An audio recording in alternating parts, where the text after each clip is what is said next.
Hello guys, welcome to star academy AR. Guys आपनलोकर कारणे আজি আমি কিছুমান মোস্ট ইম্পৰ্টেন্ট জিকে প্ৰশ্ন লৈ আহিছো, গতিকে আপোনালোকে সম্পূৰ্ণ ভিডিওটো চাব। আজি প্ৰথম প্ৰশ্ন, নীতি আয়োগ কেতিয়া গঠন কৰা হৈছিল? নীতি আয়োগ কেতিয়া গঠন কৰা হৈছিল? কি হ'ব উত্তৰ? 2015 চনৰ 1 জানুৱাৰী।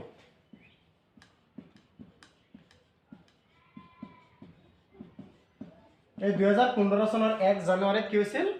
নীতি আয়োগ গঠন কৰা হৈছিল।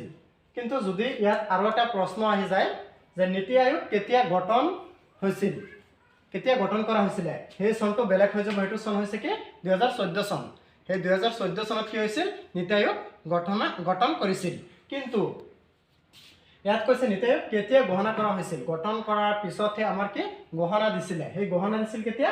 2015 চনৰ 1 জানুৱাৰী। দুনিয়া এটা প্ৰশ্ন, কিন্তু এটোৰ লগত হেটো মনত ৰাখিব যে কেতিয়া গঠন কৰা হৈছিল নীতি আয়োগ। মানে আগতে কি আছিল? পৰিকল্পনা আয়োগ আছিল, আৰু সেই পৰিকল্পনা আয়োগৰ ঠাইত এতিয়া নীতি আয়োগ আনিছে। পিছত 2 নম্বৰ প্ৰশ্ন, নীতি আয়োগৰ অধ্যক্ষ কোন? বহুত ইম্পৰ্টেন্ট প্ৰশ্ন। নীতি আয়োগৰ অধ্যক্ষ কোন? নীতি আয়োগৰ অধ্যক্ষ কোন থাকে?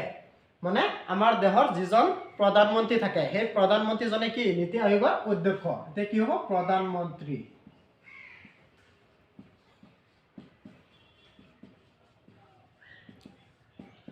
কিছে প্ৰধানমন্ত্ৰী।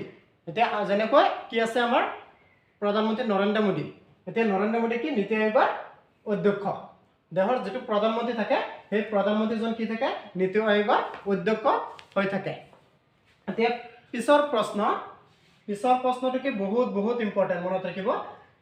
নীতি আয়োগৰ প্ৰথম বৈঠক ক'ত অনুষ্ঠিত হৈছিল? নীতি আয়োগৰ প্ৰথম বৈঠক যে হৈছিল, সেই প্ৰথম বৈঠকটো ক'ত হৈছিল? বহুত ইম্পৰ্টেন্ট প্ৰশ্ন। সেইটো হৈছে কি আমাৰ দিল্লী।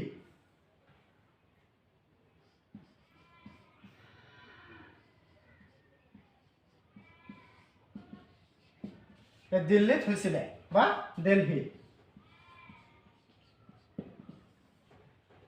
দিল্লীত কি হৈছিলে?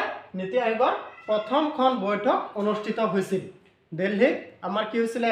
বহুত ইম্পৰ্টেন্ট, মনত ৰাখিব যে নীতি আয়োগৰ প্ৰথম বৈঠক ক'ত অনুষ্ঠিত হৈছিল?